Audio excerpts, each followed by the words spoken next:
Out of this as humanity as well. Missouri I'm Dr. County Sanjay Gupta in New York, and this being is hit CNN. right now by a tornado. 50 million people across the South are once again bracing for severe weather today. This is Alabama, where hail left holes in at least one house, and damaging winds knocked down trees, flattening several homes in another area. CNN meteorologist Tom Sater with a look at the forecast. Tom, this is a tough time, and these weather systems are very fierce lately. We just went through this, Frederica, last week. It was Easter Sunday into Monday. It'll go down in the history as far as the outbreak we had last weekend. 2-day event, Sunday, Monday last week, 132 confirmed tornadoes. And with that, devastating loss of life. 36 fatalities, and it's the same area under the gun today. Let's take a look at the radar, and you'll get an indication of where these thunderstorms are firing up and just how intense they are with the lightning strikes. Again, it's eastern Texas, it's Louisiana, Mississippi, Alabama, Georgia. On the right of your screen, the rain moving through South Carolina, that already dropped 2 to 4 inches of rain in the first batch. But now we've got ourselves a problem. And in fact, as far as the tornado watches are concerned, eastern Texas through Louisiana until now 10 p.m. It was 3 Central Time. They've extended it into the southern parishes of Louisiana. Mississippi's tornado watch is about 7 p.m. for it to expire. But again, this is going to continue to be the story as more watches and more warnings will continue to be the story. Now, just south of Houston a little while ago, we did have a confirmed visual on a tornado, and that was in Brazoria County, and for the most part moving in now toward Galveston County. That was one. It's a severe storm now. But now also, if you get into areas of Louisiana, notice Monroe, Louisiana, they were devastated last Sunday. Hundreds of homes with damage, a lot of injuries, and of course, the fatalities is something we just do. 15% area here, which means anyone in that striped hatched region could have a tornado within 25 miles of their home. That's a 15%. This is almost exactly the setup that we had last Sunday and Monday. So it continues to race through the afternoon hours through Mississippi and Louisiana.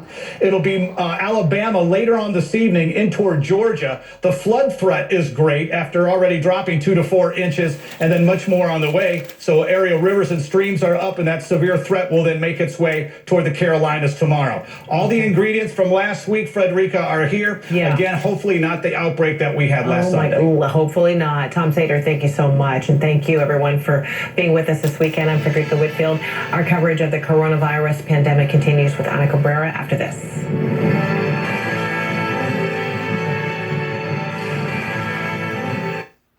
Blames everybody but takes no responsibility himself. Look, the WHO is not a perfect organization. There is no institution in the world that is perfect, but it is an institution we would have to create if it didn't exist. And probably one of the most important things, Alicia, is as other countries, particularly in the Southern Hemisphere, get coronavirus, we've seen Mexico now struggling with coronavirus.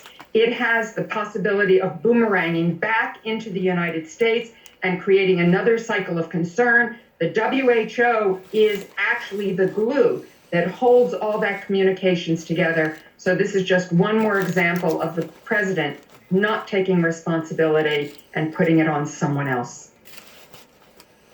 Shawna, all of this happens set against the reality that hundreds of Americans are still dying every day, that this crisis is very much still happening in real time. And the sort of fundamental question when you get to how things begin to return to normal, how you begin to reopen the economy, is this question of trust and feeling safe. And I want to point you to some polling that shows that more than half of Americans don't trust what the president tells them. So how can Americans feel safe and feel the trust that it's time to reopen American life when they don't trust what they're hearing from their commander-in-chief?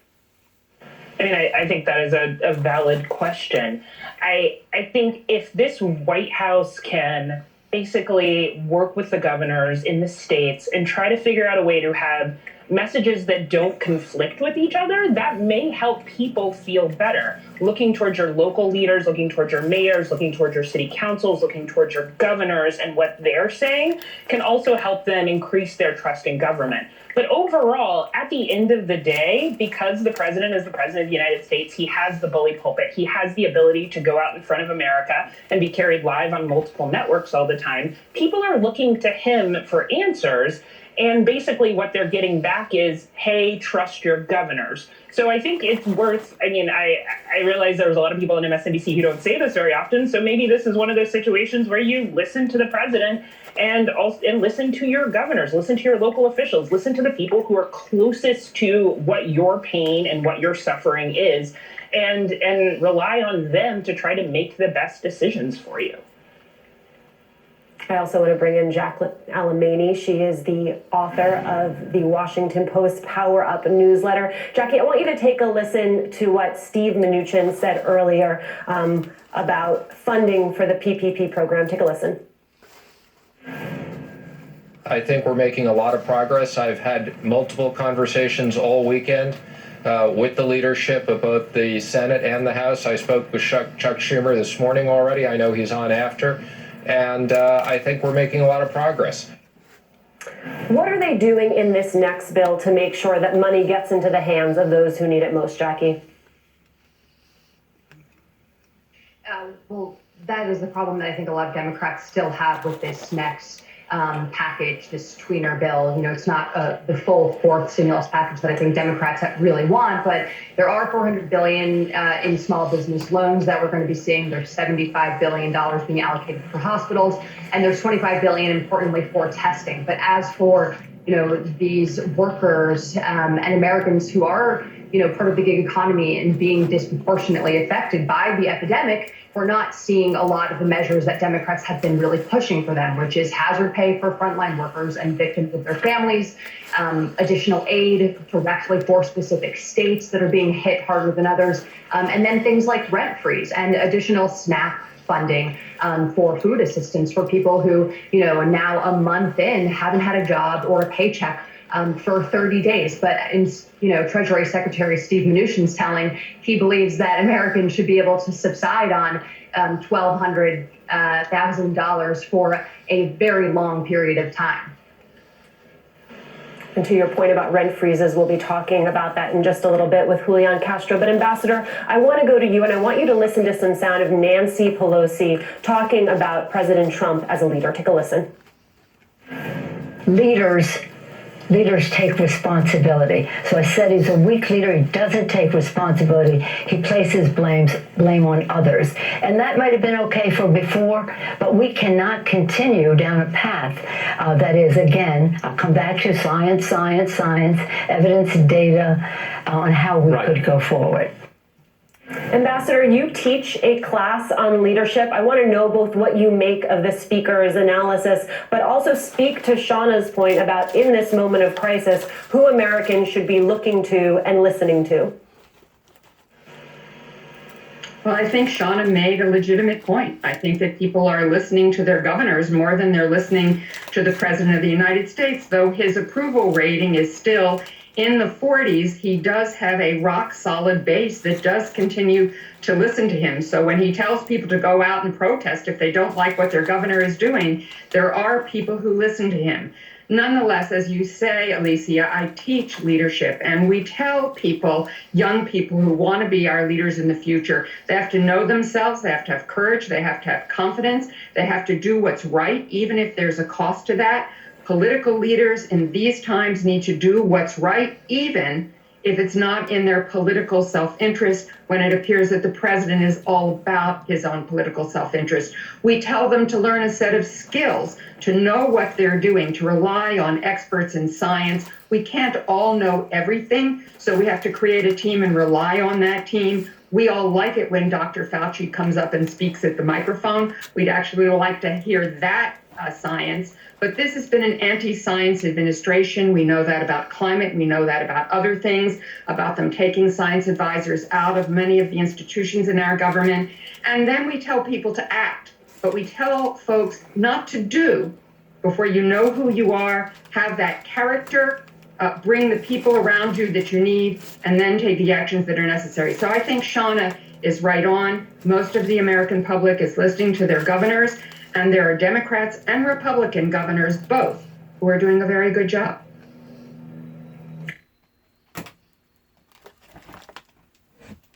I'm going to weigh in on what's being said right now in more of a layman terms to where maybe people can understand it. If you have a problem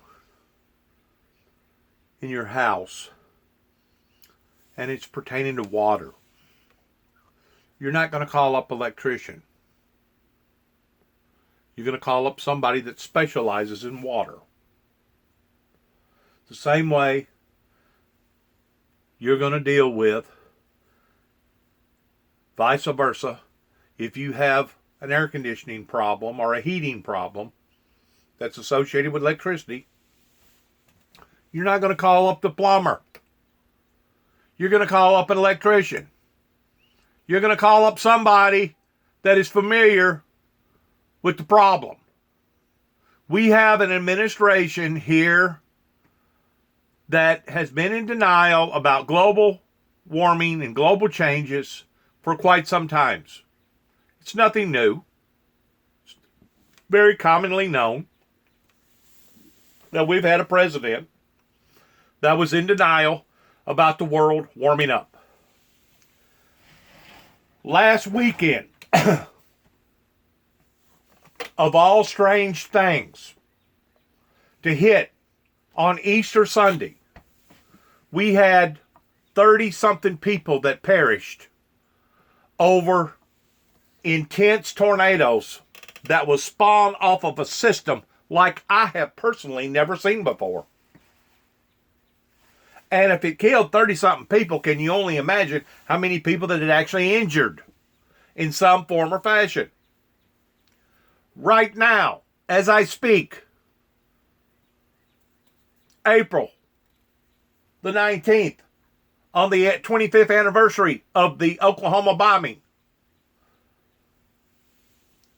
there is another system that is building in Texas and Louisiana that's basically taking the same chart, the same path of what happened last weekend. But yet now, we got a president, even though all the fires happened out west for the past 2 years, even though the Mississippi River run all out of its banks for 4 or 5 months last year, even though we've had islands that's just absolutely been desecrated, been hit again and again and again by all these hurricanes, that not just here in America, but throughout the world. The environment has gone bonkers. The environment has gone, it's lashing out, just as the Bible talks about, that in the last days that these would be the sorrows that would fall upon the humanity in these last days. It's pertaining to sin, the wickedness of man, and what we're doing to the planet. Now, getting back to your experts. I don't know if the 4 people that you're looking at right now are experts in the coronavirus.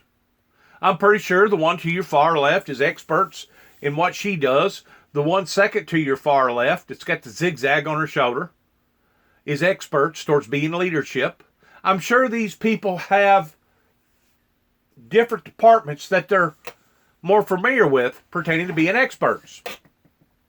But once more, whenever you look at the coronavirus, COVID-19, we're dealing with something that is uncharted. We're dealing with something that hasn't even went through the experimental stage yet to be able to actually tell people what to expect from one day to another, how it's going to mutate, where it's going to mutate at, how bad it's going to be whenever it gets to wherever it's going. It's kind of like those tornadoes that's building up right now down there in Louisiana and Texas.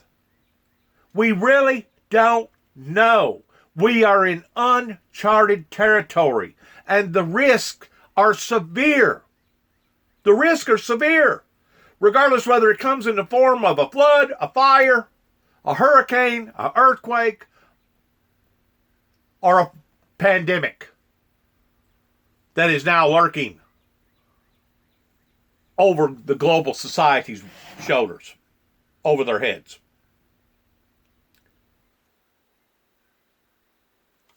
Whenever it comes to advice, I don't really think that there's no one Coronavirus cases continues that can give good, sound, moral advice about the coronavirus, because once more, we're on a plateau that has been unlike any other plateau that we've ever seen before. You know, whenever you look at your global statistics up there, towards there, these are facts now. These ain't some sort of ideology, but according to what I'm looking at, there has been 2,382,000,000 cases known worldwide. You have to put into the equation, because that's looking at globally. There's probably at least 500,000, 500,000 that's not even reported in that figure. We're looking at 165,000. Once more, what about the people that's died that they didn't even know that had died of the coronavirus? In the United States, 746 million. Almost a billion. We're getting close to the billion mark here in America alone. And 41,379 known cases of fatalities. We are in uncharted territory. And if anybody can say anything about the coronavirus, I feel like I could fit into the category of telling you we don't know when it's going to break, how it's going to break, where it's going to break. It's the same way with them storms that we're looking at right now over in Louisiana and Texas that are breaking even as I'm talking. Okay? These are various areas. Let me see if I can go to this one here. Yep, they're on too, but they're not on right now. These are areas that are unknown. We have no idea the severity of these storms, towards where they're going to hit, how severe they're going to hit. The only thing that we can tell people is start preparing, start getting ready, because it's coming, it's coming, it's coming, and it's coming near a neighborhood near you if you are in the vicinity of where all these little blocks keep coming up, these little blocks, tornado warnings and tornado watches and stuff. There's one. Here's one. Here's one. I mean, we're going to have to recognize through the process of elimination of the weaknesses of humanity whenever it comes to what we know versus what we don't know. There are certain things that we don't know. We know that we're in the vicinity here. We know that from this distance, which is probably almost 300 miles right there. I know it don't look it on this scale right here, but from this distance, you're probably looking at over 200, maybe almost 300 miles right there. That's a long stretch right there. Okay? That's a long stretch. 200, 250, 300 miles. And if you go from this distance to this distance, you're probably looking at probably 1,000 miles. We know that if you're within this zone right here, get ready. Start preparing. Anything can happen. All right? This is the close-up shot. This is the far-away shot. Even Tennessee, where I'm at. I'm right up here. Right up here in this little dot right there. I'm within 30, 45 minutes of the mighty Mississippi, and I'm within 30, 45 minutes of being in Kentucky. I know to prepare for rain up here, but according to the statistics, the bad stuff's down in here. That's the same thing that happened last weekend. This was where the bad stuff was. This is where it tore up so many people and it killed 30-something people. It was a very, very intense system. You got to concentrate on the things that we know versus the concentration of the things that we don't know.